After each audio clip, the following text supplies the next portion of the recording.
The Dow Jones Industrial Average traded more than 300 points lower, or 1.3%. The S&P 500 dipped 1.5%, while the Nasdaq Composite fell 1.4%.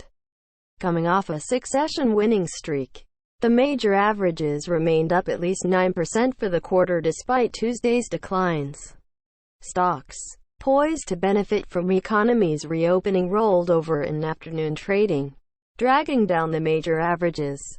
Bank of America, Citigroup, J.P. Morgan Chase and Wells Fargo all fell more than 2%. Nike and Disney both traded 2.8% lower.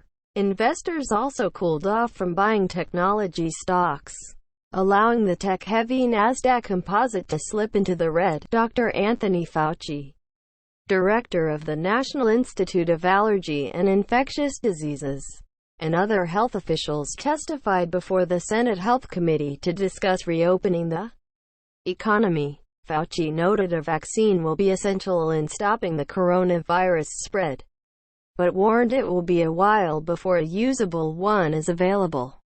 Fauci added the U.S. could face more suffering and death if states start to reopen too quickly. Markets have been torn between optimism on the tentative reopening of some economies and caution on the still grim economic data. Mike Pyle, global chief investment strategist at BlackRock Investment Institute, said in a note, "Markets will watch out for any cracks in the financial system and elsewhere in the economy as virus infections climb." Several states, including Georgia, Texas and Tennessee, have already started to let non-essential businesses resume operations.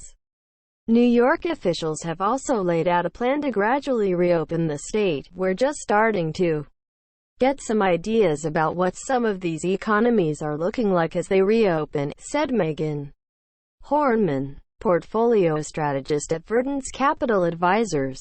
"Until we get some more solid data out of that, which is a few weeks away, people are just going to be in limbo for a bit." More than 4 million cases have been confirmed globally, according to Johns Hopkins University.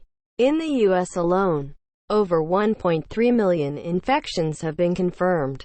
Senator Lindsey Graham introduced legislation to require China to cooperate with a coronavirus investigation or face sanctions, pressuring market sentiment. Tuesday's moves came as the Federal Reserve started buying corporate bonds and some of the ETFs that track them.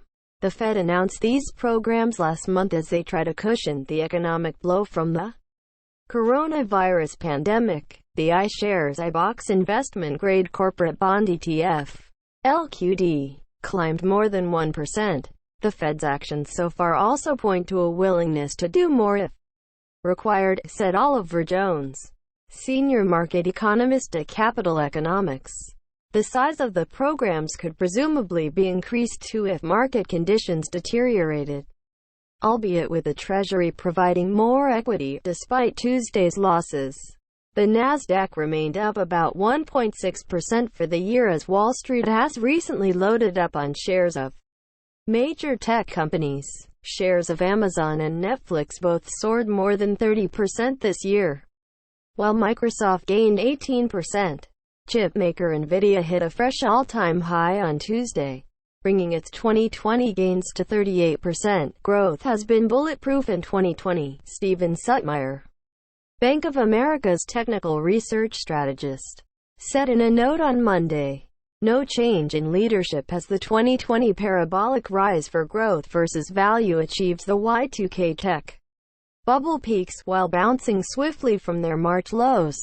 The S&P 500 and the Dow are still well in the negative territory for the year, down 9.3% and 15.1%, respectively. Energy remains the worst performing sector among the 11 S&P 500 groupings, with a 37% loss in 2028. Subscribe to CNBC Pro for exclusive insights and analysis, and live business day programming from around the world.